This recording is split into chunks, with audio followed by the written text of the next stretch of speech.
We have many sites of struggle in the Palestinian movement, but right now, the Student Front is leading our liberation struggle.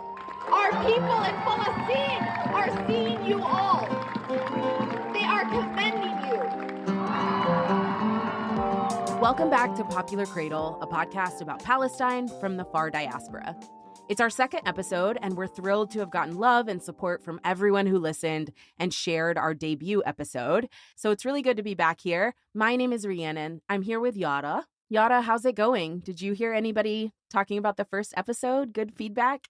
Hey, Rhiannon. Hey, everyone. Really good feedback, but the name debate is making its way all across every aspect of my life. So, I definitely chip on my shoulder right now over the Triangle of Fire name debate. It's called Popular Cradle. We've already started. That's what it's got to be.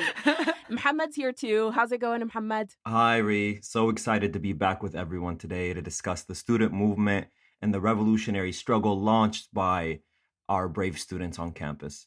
So today we're going to be breaking down what's happened here, how the encampments started, how they're a part of a long history of student organizing in service of revolutionary struggle, and how the student movement in the far diaspora has worked to advance the struggle for Palestinian national liberation, even thousands of miles away. We're recording this in very early June at this stage, so I think what we're going to be talking about today is how we have understood the student intifada over the spring semester and maybe where it goes from here. So, Yara, I think that's a great place to start with you in this episode because you were in New York when the city's first encampment started. Yeah, so I actually happened to be in New York teaching a course on behalf of the Palestinian youth movement at the People's Forum on April 17th, which was the day that the Columbia encampment launched. And I think it's really important to start with Columbia because what we saw with Columbia was a spark that ignited the student Intifada. The latest wave of protests and encampments followed demonstrations at Columbia University last week. Similar scenes have popped up at scores of other colleges over the last several days and have led to hundreds of arrests. And that student intifada took hold not only in the United States, but also in Canada and Europe and all over the world.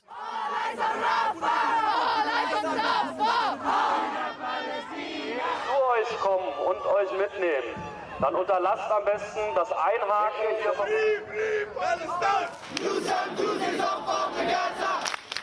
And what took place on April 17th is that the students at Columbia University took over the main lawn where graduation happens every year, demanding 5 things. The first being financial divestment.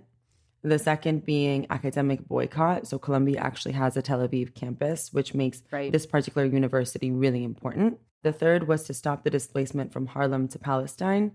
The fourth was no policing on campus. And the fifth was Columbia to put out a statement against the genocide and call for a ceasefire. And the energy at Columbia that first night was filled with students who were occupying this lawn. And almost immediately the next day, NYPD officers descending on Columbia University, arresting dozens of pro-Palestinian protesters. I'm just sitting here. Why are you doing this to me? Police, some in riot gear, moving in at the request of the university's president. Columbia President Minouche Shafik unleashed the NYPD on her student body in order to sweep the encampment, which is really ironic considering the rhetoric that we've been hearing around outside agitators. And yet here we have the president of Columbia University calling in the NYPD against her own students. Yes, what we saw there was this almost immediate violent response. We're talking about the university collaborating with the state, using the state's monopoly on violence in service of violent repression of the student movement. Absolutely. And so we're going to talk about this criticism about quote unquote outside agitators in just a minute.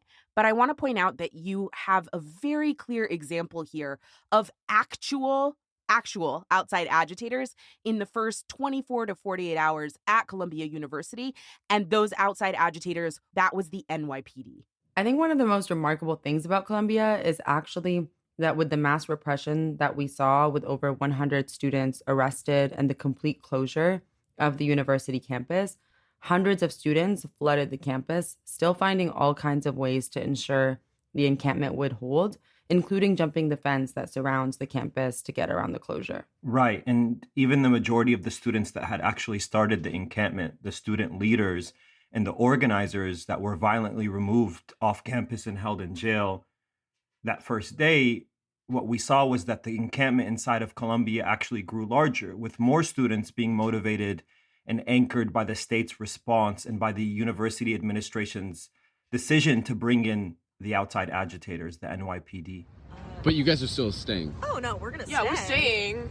Bro, they can expel me and I'll stay. They can suspend every single one of us and we'll still be here. They can put us in jail, we'll come back, pitch a tent again. Yeah. We're not leaving. And really quickly, what we saw at Columbia was high-profile figures and, supporters of the Palestinian struggle also jumping fences, getting to Columbia to show their support for the student encampment, even after we saw the brutalization of the students by the NYPD and their mass arrests. Right. And the encampment held for over 12 days, but because the university backed away from the negotiating table. Earlier today, President Shafiq sent out an email announcing the end of negotiations and declared explicitly that the university will not divest from Israel. The students decided to escalate by taking Hamilton Hall and renaming it Hins Hall. And what this escalation showed us was that Columbia was going to be a gateway into a broad escalation across the world. New York City police say they were called in to break up encampments at two different universities this morning, the New School and New York University, NYU. Overnight, more violent clashes between pro-Palestinian protesters and police, this time at Ohio State University. One of the biggest developments of this week has been the expansion of college protests and encampments. Encampments continue to pop up, including today at the University of North Carolina. Through the initial experience at Columbia and through the state response, this would light a fire that would start a student intifada across North America and Europe. Yeah, and this had been building since earlier in the fall, right? The student intifada didn't start in April with a Columbia encampment. Even just looking specifically at Columbia, back in November of last year, Columbia University disbanded two student organizations, the Columbia student chapters of Students for Justice in Palestine and Jewish Voice for Peace. The university banned them from organizing on campus. And those organizations responded back then in November by saying, you're banning us and we will come back. This is only going to make us stronger. That's important because we want to make sure to place the start of the encampment movement in a broader organization timeline where students had already been organizing against the genocide in Gaza for months. And the encampment movement, first at Columbia and a few other universities and then elsewhere, was a tactic used to advance the students' demands for divestment in that moment, when the university had already used other repression tactics to try and stop on-campus organizing for Palestinian liberation. Tactics like disbanding student organizations. So, this student encampment, that's a different tactic that forces the university and the state and others to scramble for different repressive tactics of their own. One of those being this criticism of outside agitators. This is a criticism that we've seen university presidents and politicians and mainstream media take up, a criticism which is made completely in bad faith, which is that these encampments and the student protests are being organized by outside agitators, these dangerous kind of radicals from the outside community. And, this criticism is so ridiculous. Yeah, and I think, Rhi, what's important for us to also do with this discussion around the student movement and this discourse that you describe around outside agitators is to situate the battle around Palestine on campus within the broader battles taking place around various political issues on campuses themselves. Yes. And the sort of trajectory that's taken place over the last few decades, where effectively university institutions have been entrenched in a way to reproduce a neoliberal logic. And this logic is that universities are meant to serve a specific role for advancing capitalist interests within the private sphere. This logic is forwarded through a variety of ways, and it comes to completely shaped the dynamics and the relationships between students, faculty, administrations, private industry, the government, and outside donors. Exactly. Yeah. First, the priority of the universities in terms of the programs and degrees offered have been increasingly framed as needing to serve the needs and interests of the corporate world. Here we see the wholesale gutting of departments viewed as non-beneficial to profit making, like humanities, English, history, philosophy, gender studies, ethnic studies, the departments that fall within the scope of liberal arts, for example. Exactly. Yeah. Black studies, Latino studies, anthropology. So what we've seen is the role of students has been transformed into a consumer with the product to be consumed here, education. And so students are meant to be basically passive recipients of an education that sets them up to enter the workforce to become a specific class, a managerial class, one that oversees the majority of the workforce, or ones that serve a specific industry tied to imperialism abroad and exploitation at home. And so the class of people the university seeks to reproduce through this logic is one that is, readily accepting of their roles as unthinking participants in the machine. Yes. And we also see the role of outside influence, donors, people like Bill Ackman, or corporations that increasingly shape the priorities of universities, which have now become essentially private equity funds that own real estate and research and development outfits that are meant to serve the needs of these outside agitators. Right. And these outside agitators never get labeled as outside agitators. Exactly. Yeah. It's interesting that this criticism is levied against student movements because, like Mohammed pointed out, it's meant to be disempowering and it's meant to be depoliticizing of the students themselves. But also, the outside agitator criticism tries to detract from the importance of the university as a really unique and powerful site of struggle. There's a reason why student organizing on college campuses is an effective location for building and strengthening these solidarity formations for all kinds of justice causes. It's effective because it's a unique place. The university is a stage in both senses of the word, right? Like, first, it represents a stage, like a time period in a young person's life where a young person is ostensibly getting an education that's this sort of bridge between themselves as a child and as adults. So the university is important in that really basic sense that young people are forming their politics at this point in their lives, at this stage. But the university is also a stage in terms of like a physical space that attracts an audience. That's also why these spaces are effective sites of organizing in service of liberatory struggles. And that's, globally and historically.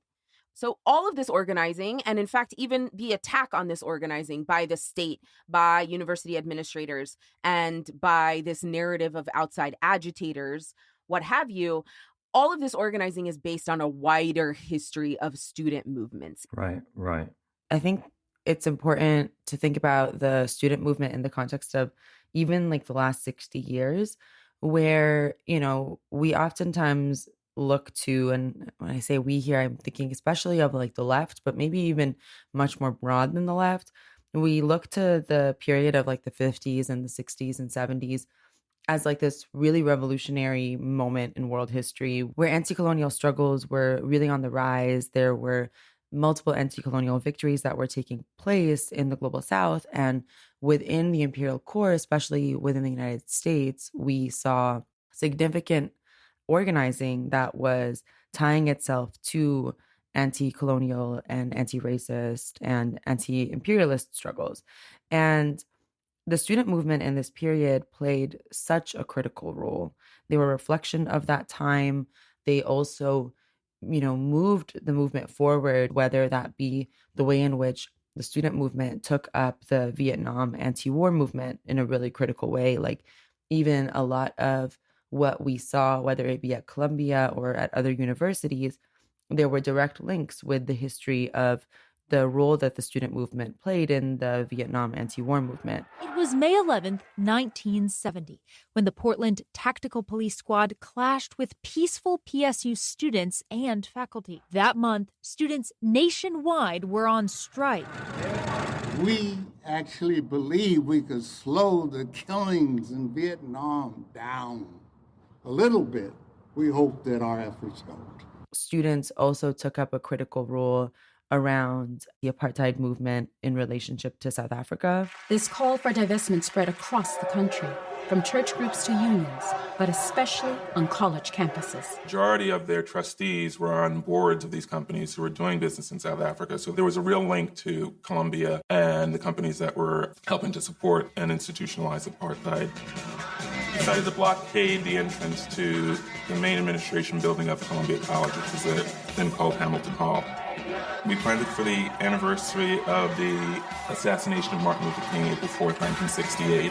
So we also made the connection to that movement. In addition to that, a lot of parties and organizations that were engaged in revolutionary struggle in the U.S. were either building student wings, or you had student formations that were tying themselves to those struggles, right? So like, for example, we know that one of the critical revolutionaries of this time period, Kwame Ture, started off in SNCC, in the Student Nonviolent Coordinating Committee, before becoming a member of the Black Panthers.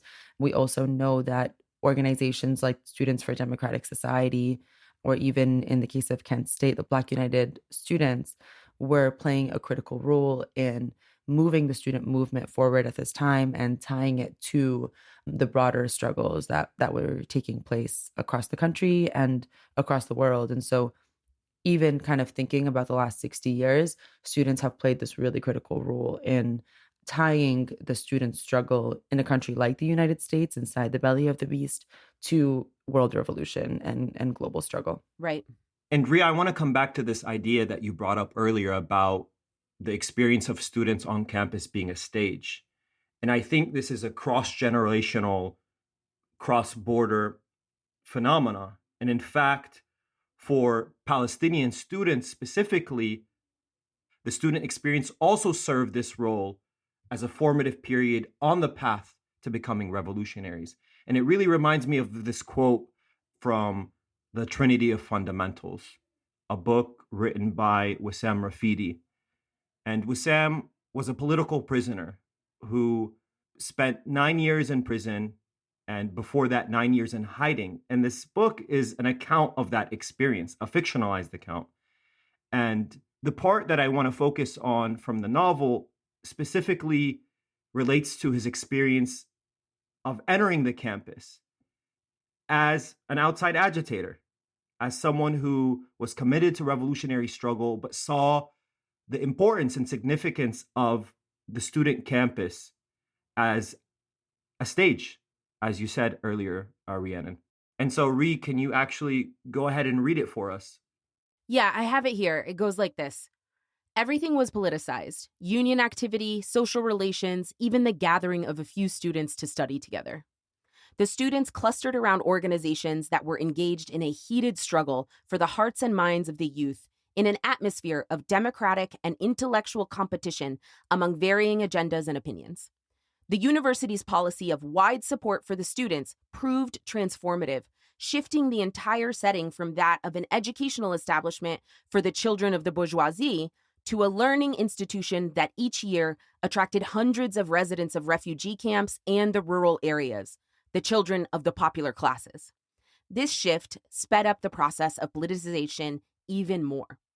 The political organizations belonging to the resistance movement quickly capitalized on this trend, sending tens of freed political prisoners to form secret organizational cells, which then spread like wildfire among the students. Clusters of unions began to appear, which acted as fronts for the political organizations that later changed into democratic student organizations.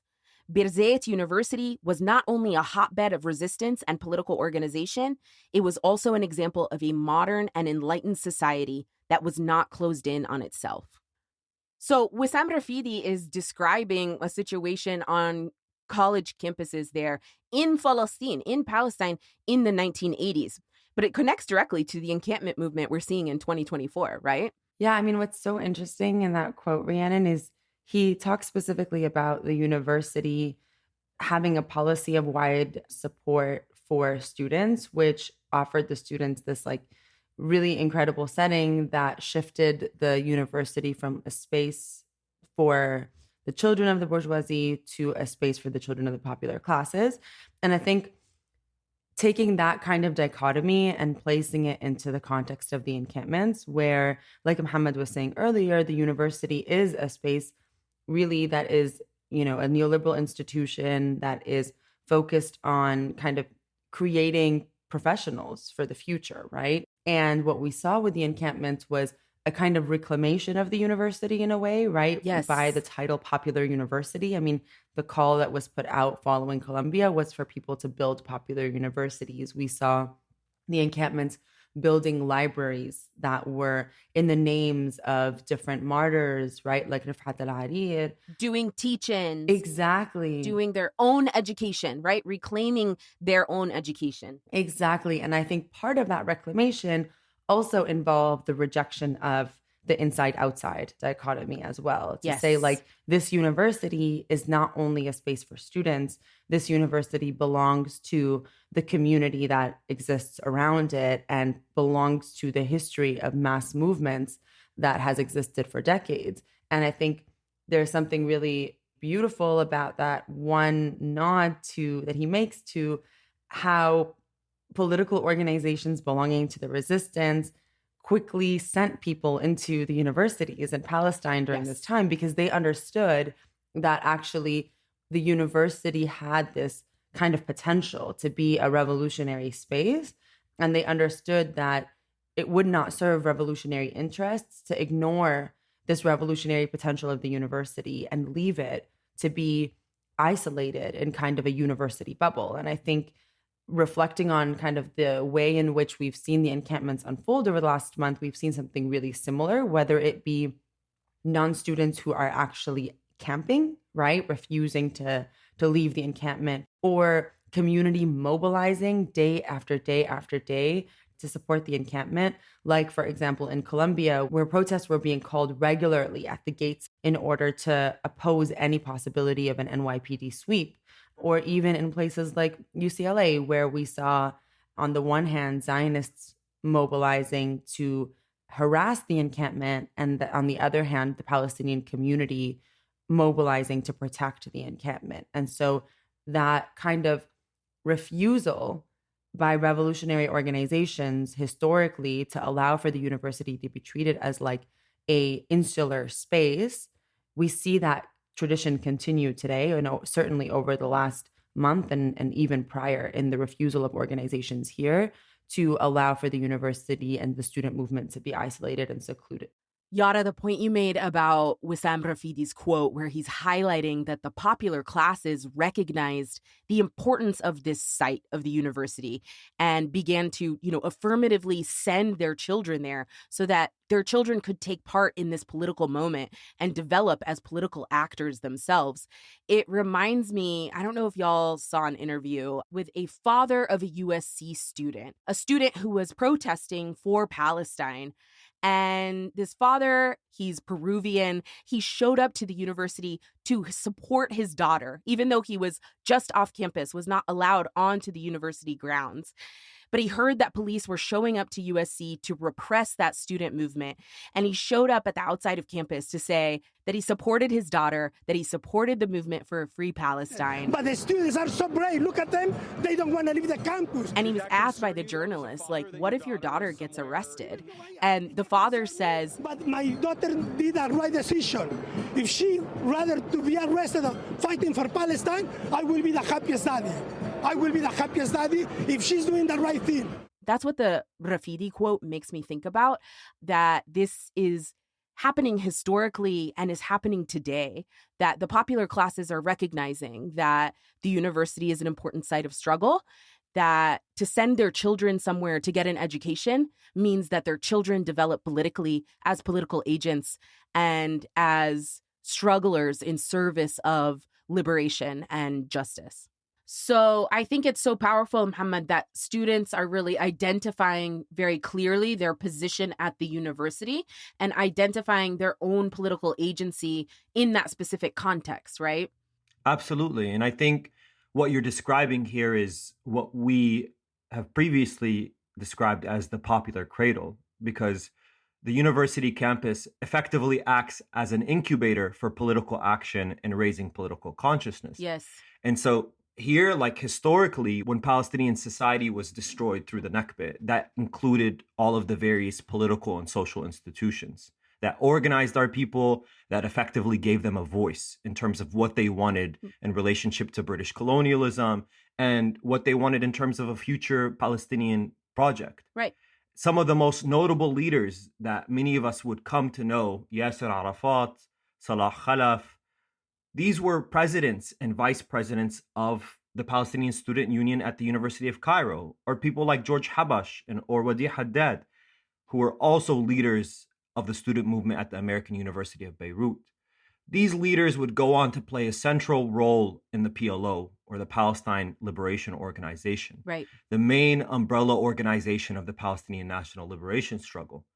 Very quickly, the PLO, recognizing the importance and significance of the student movement, institutionalizes its role through the formation of the General Union of Palestinian Students, or GUPS, one of the most important institutions that played a role globally in advancing the Palestinian struggle, not just in Palestine or the region. Yeah, there were hundreds of GUPS chapters all over the world, right? Including all over North America. Right, exactly, Rhi. And honestly, most of those would have come out of the Palestinians that would migrate to the U.S. and the West more broadly following the 1967 war.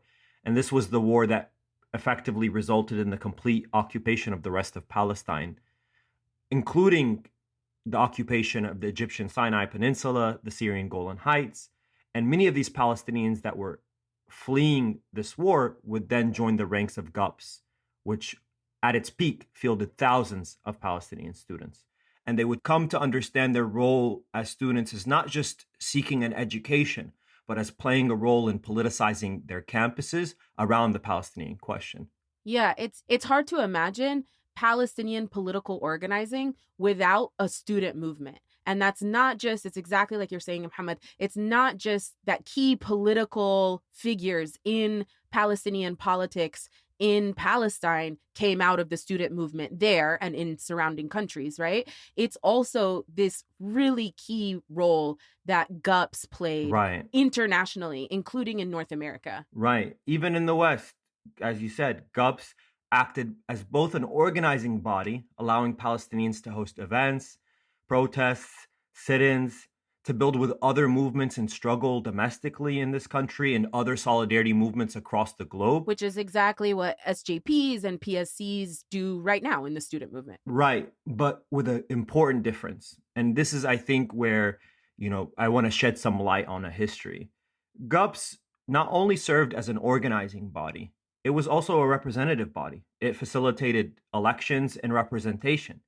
It was essentially a political vehicle for Palestinians abroad, especially students, to continue to be able to influence and represent their own demands on the Palestinian leadership. Yeah, it's really key to how GUPS operated for Palestinians in the diaspora, right? And it's really key to understanding why don't we have any GUPS chapters now, right? Why is the quote unquote new Palestinian Student Formation and SJP, Students for Justice in Palestine, or PSC? Right. This is, I think, where we have to look back at the consequences of the Oslo Accord. Today, with all our hearts and all our souls, we bid them shalom, salam, peace.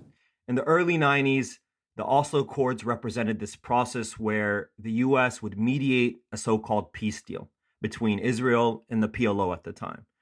And what essentially Oslo represented was the transformation of the Palestinian struggle from one of national liberation, meaning a struggle over land, over rights, against colonialism and imperialism. Yeah. Now it became a state-building project, meaning you've achieved all you can do through armed struggle and political action and diplomacy. Your project now is one of state building. Yeah, and build an economy. It's quite capitalist in nature, right? So let's make Palestinian businesses. And this is part of a Palestinian state now, right? Right. And through that process, the PLO, this main body that oversaw all of these different vehicles, writers' unions, engineer unions, medical treatment in the actual refugee camps, the organization of students globally, Palestinian students specifically. This body effectively dissolved. Mm-hmm. And it dissolved into the Palestinian National Authority. And this, in turn, severed the relationships of millions of Palestinians all over the world, especially in the refugee camps in the surrounding states, but also Palestinians here in the US, from the national liberation struggle. Palestinians in the US were transformed into expatriates. Yeah. Right? They were no longer refugees. And GUPS, through this process, was also dissolved. And in this time period, in the late 80s, really into the early 90s, this is where we saw the rise of SJPs. The solidarity movement more broadly, but specifically on campus, Students for Justice in Palestine. And so, whereas GUPS historically was very responsive to any sort of developments on the ground, and there was a direct tie between the GUPS chapters all over the US, who also had essentially Palestinian factional representations within them, these GUPS no longer existed, and SJPs included non-Arabs. Yeah. And the claims and the demands made by these SJP chapters became about narrow rights of Palestinians through a very specific context. So what we have here is, for example, organizations or advocacy for the rights of Palestinian children, or the rights of Palestinian women, or for economic development in the Palestinian territories, right, or the right of Palestinians to seek education, right? This very NGOized approach to the Palestinian struggle, as opposed to seeing Palestinians as a national formation that has shared collective interests that need to be advanced through a collectivized project. And so this is what produced a dynamic where the solidarity movement became unanchored from a political reference point. No longer was it that Palestinians, through their representative bodies, could make claims about what they wanted the world to look like, or made claims about what they wanted their future as Palestinians to look like. Right. Now the solidarity movement was responding to very specific things. Yeah, exactly. So whereas before the diaspora was directly connected to the struggle through the PLO, through GUPS, right? The Palestinian National Authority, the Oslo process that turned Palestinian politics really inward facing, right, into sort of hyper localized, the neoliberal state building project. And so you have that severance that wasn't there before. Right. So the Palestinian national liberation struggle became a struggle about what would happen in the West Bank and the Gaza Strip. Yeah. Not what would happen to millions of Palestinian refugees in the surrounding states, or what would happen to Palestinians in the US or Canada or Europe or wherever they may find themselves. Right. But just like with the Nakba, where Palestinian society was destroyed and all of these vehicles were destroyed, the student movement then represented alternative space for political rebuilding. Yes. The student movement in the diaspora itself has represented a space for that same process. And so what we have is these years of political and geographic fragmentation that shaped the relationship between the Palestinians in exile, the so-called diaspora, and homeland politics. A cycle of catastrophe, fragmentation, repair, and rebuilding. I think we're now in that same phase of repair and rebuilding. And as strangely as that may sound, especially in a moment like this where we have a simultaneous catastrophic event, that being this genocide. Right. The student movement is answering this call, playing this role to repair and rebuild the role of Palestinians and Arabs in diasporas, especially students. Mm-hmm. And through this process, what we're seeing is an expansion of the horizon of our understanding of the Palestinian diaspora's participation in our struggle and the role that solidarity will play for us and for our struggle in this country. Yeah, across the global South, across liberation struggles, historically and internationally, you see this same cycle of catastrophe, fragmentation, revolution, repair, rebuild, right? And all of those sort of sometimes happening at the same time, happening one after the other, happening in relationship with one another. And what you're talking about here, Mohammed, is how the student movement has been a part of that process. And that's true not just for Palestinians, right? And the Palestinian struggle for liberation, but also across struggles. And you see students taking up that role in their organizing in North America historically as well. when anti-war activists were organizing on student campuses against the war in Vietnam, right? There was a relationship between those movements, that student organizing, and the national liberation struggle in Vietnam to overthrow colonialism, to end imperialism there. And so you see that relationship as well with the anti-apartheid South Africa student movement in the United States. Obviously, its connections to an international goal, an international project.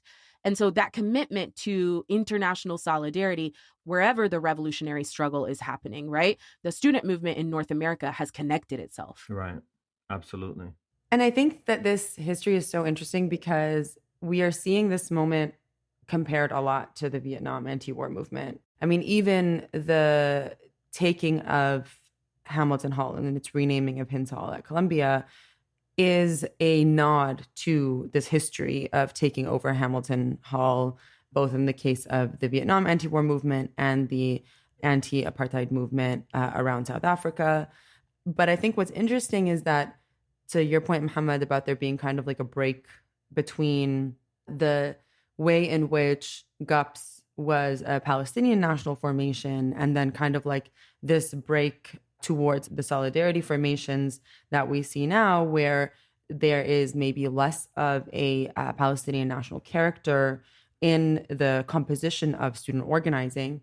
I think what's interesting about this moment and comparing it to the Vietnam anti-war movement is this question of like, how do movements that exist in the imperial core relate to the question of national liberation, right? Like, must they necessarily be comprised of the same demographic for them to be invested in that national liberation struggle? And so I'm thinking here of, for example, the exchange that would take place between Huey Newton of the Black Panther Party in his letter to the National Liberation Front of South Vietnam, where he says, the Black Panthers are offering essentially to send fighters to Vietnam to fight against American imperialism, and to which the National Liberation Front of South Vietnam responds to the Panthers and says, actually, like, your fight inside the imperial core contributes to our national liberation struggle, essentially, because the concept of national liberation is so tied to anti-imperialism. Like, it is through imperialism and colonialism that national liberation struggles emerge. And so I think there's a really interesting opportunity that's developing here, because at this time we're both seeing, like you said, this re-emergence of Palestinian youth leadership inside the imperial core. This youth leadership, of course, has constraints that the period of GUPS maybe didn't have, in the sense that we're severed from a Palestinian international body, right? The PLO. So that connection isn't quite as clear, but nonetheless, we are seeing this major emergence of Palestinian youth leadership through SJPs, through other youth-led organizations. Exactly. Yeah. And then this is also coming at a time where the student movement seems to have a really unique opportunity to overcome the fragmentation, not only between geographies, but also the fragmentation that was formed between national liberation and solidarity, right? Where we're able to assert a politics of solidarity that is actually tied to the national liberation struggle, rather than we as people who are complicit in genocide are in allyship with ex people who are victims of genocide. Instead, we're seeing this opportunity for a liberatory movement that says we have a role to play in the national liberation struggle of the Palestinian people, and that the student movement is going to take up a long-term role in advancing Palestinian national liberation through taking up anti-imperialism as a serious question. Yeah, and so on that note, in terms of the connection between the student movement and national liberation struggle and anti-imperialism, that really brings me back to what happened at Columbia University. We started this episode talking about the encampment at Columbia and how it sparked a global student movement of encampments. And so I'm thinking about the occupation by students at Columbia of Hinds Hall, a building at Columbia that's called Hamilton Hall, but they renamed it Hinds Hall in honor of Hind Rajab, a 6-year-old who was murdered in her family's car in Gaza after her family had already been murdered, and she had called emergency services to come rescue her. And it was in that child's honor that students in New York City, thousands of miles away, took up the occupation of the building, intentionally, because that building is, in fact, a repeated site of occupation. In 1968, Hamilton Hall was occupied by students as part of the anti-war movement, and again in 1972. In the mid-1980s, it was occupied in opposition to apartheid in South Africa. Then in the mid-1990s, it was occupied multiple times again, one of those times actually to demand the creation of an ethnic studies department at Columbia. That calls back, of course, to your point earlier, Mohammed, that the corporatization of these universities means the undoing of victories won by the student movements and popular classes in the past. Right. And then it's occupied again. Hamilton Hall is occupied again in 2024 in honor of Hind. Even the date is a callback to history, because April 30th is the day that Hind's Hall was swept by NYPD. And that's the same day in 1968 that police raided the building to forcibly remove anti-war protesters. I came across an article that referenced the Columbia Spectator, published on April 30th, 1968, literally titled, "University Calls in 1,000 Police to End Demonstration as Nearly 700 Are Arrested and 100 Injured. Violent Solution Follows Failure of Negotiations," which I think really speaks to this history of the student movement and the ties between history and the present. And I think what's critical to note is that similar kind of parallel between the question of failure of negotiations, because that is precisely what prompted the escalation into Hind's Hall, which was that the university, Columbia University, and the students who had been negotiating in an attempt to try to reach an agreement around both the disclosure and divestment demands, that these negotiations actually fell through. And the university gave the students notice of, I think, something short, like 24 hours, to evacuate the lawn. And so the students chose to escalate. And like you said, Rhiannon, that escalation was met with brutality, with violence. A group of students had entered Hind's Hall, had barricaded themselves inside the hall, and 70 or more students had encircled the hall, linking arms together, refusing to move, singing, chanting.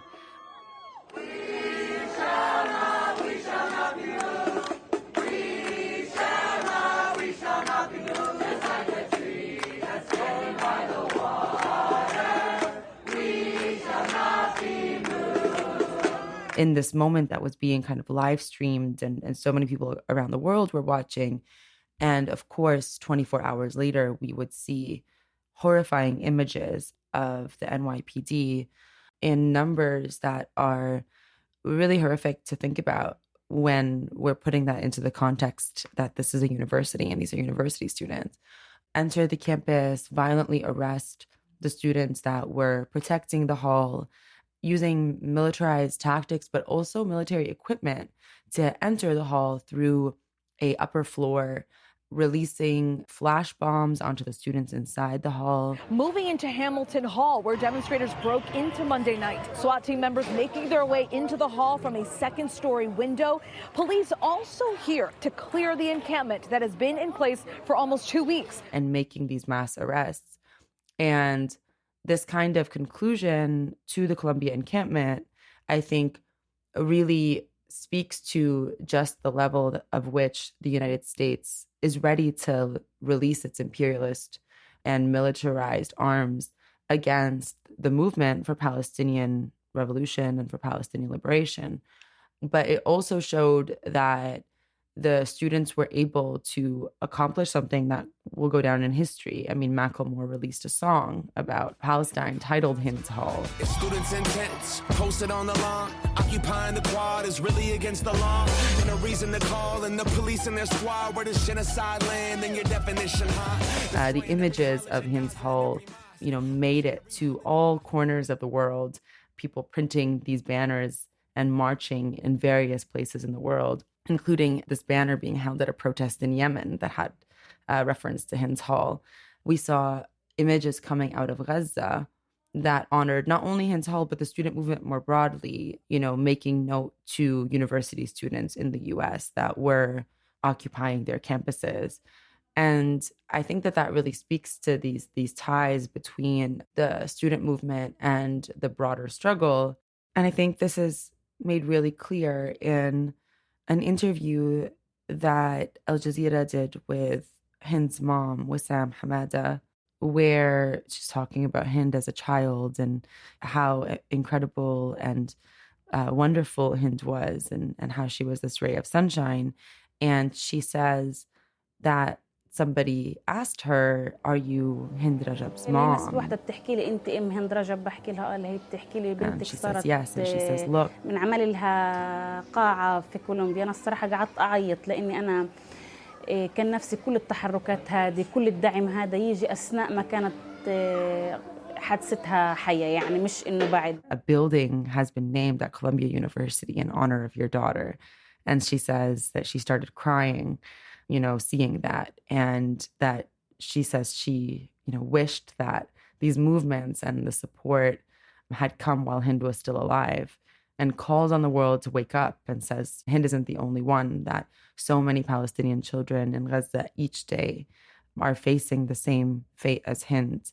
I think what this story shows us really clearly is this very connection between the student movement that we've been talking about and the events that are taking place across the world, whether they be moments of loss and despair and destruction, or moments of revolution. And in this case, it's quite literal, right? You have the story of a 6-year-old Palestinian girl from Tel El Hawa neighborhood in Gaza City that makes its way into the student movement in Columbia University in the way that the student movement honors her. And that really shows us that the student movement isn't isolated. It's not operating only in the interests of what's taking place on campus, but that it's operating with the interests of revolution and revolutionary struggle, and in this case, Palestinian revolution.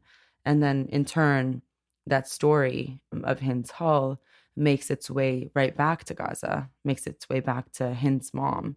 And even how Hind's mom calls on the world to wake up, right, shows this very kind of relationship, that there's a clear kind of role that the student movement must play in the struggle for Palestinian liberation, and that there is a responsibility for all of us to play this role, to connect the struggle and the task of Palestinian revolution here with the task and the fight for Palestinian revolution back home. Mm-hmm. Right.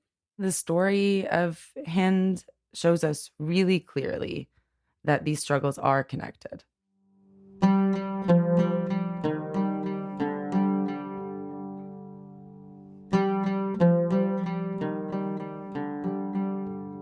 So we've seen 2 months of the student Intifada. We're at the beginning of the summer now.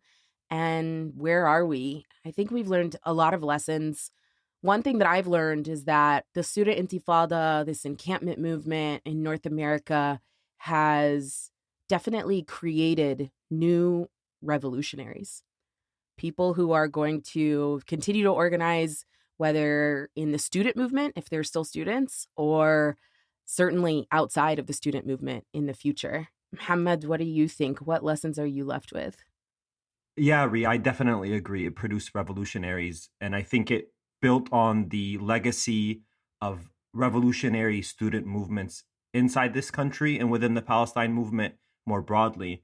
And it allowed us as a movement to overcome some of the political and geographic fragmentation produced through the Nakba, through the Oslo Accords, through the separation of Palestinian from Palestinian, as we've seen between the West Bank and the Gaza Strip, through border walls and checkpoints, or through Palestinians being denied the right of return and effectively living in exile for over 70 years. And I think that was best exemplified through the conversation that took place between Hind's mom and Hind's Hall, and the way that the students were able to traverse borders to communicate a shared political message from Gaza to the US and from the US to Gaza. Yeah, I really agree with that, Mohammed. I think also to add that the student movement breathed life into the struggle at a moment that felt really critical for us in the far diaspora. And I think also arguably in Palestine, where we were hitting month 6 and 7 of the genocide, feeling helpless, feeling like, how is it possible that we've been out in the streets mobilizing, organizing in every sector of our lives, unable to end the genocide? And the encampments were able to bring energy back into the broader movement, really illustrating the connection between the student movement and the revolutionary struggle that takes place just outside of campus. It's really real for the students who have taken up this struggle and are part of this movement here in the US. And it's really real, and we can see it being real for people in Gaza too. I was arrested in one of these student protests on a university campus. And the day after I got out of jail, I saw people in Gaza living in tents right now with signs thanking people at the University of Texas for what they had done, which is just oppose the genocide, right? Take up space, insist on their universities acting differently. So to all the students, all the new revolutionaries, I want you to know we see you and we will see you. We'll see you in the fall on your campuses. We will certainly see you in the streets, and we will see you for the rest of this lifetime of struggle.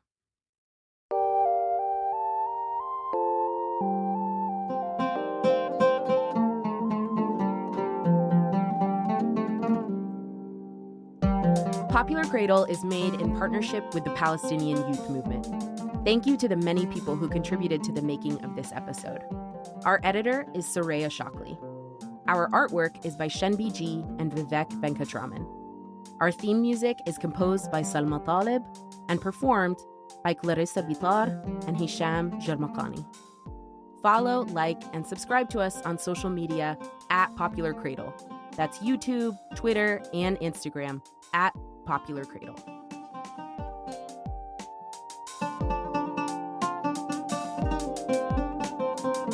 They said that the old would die and the young would forget. But here we are, generations after the Nakba. We are as committed as ever, with the utmost conviction that we will never abandon any single inch of Palestinian land. We are determined to see the fall of Zionism and imperialism, and we are determined to win. We will weather all your attempts to cut us down, and just as the sun rises, we too will continue to rise until Palestine is free.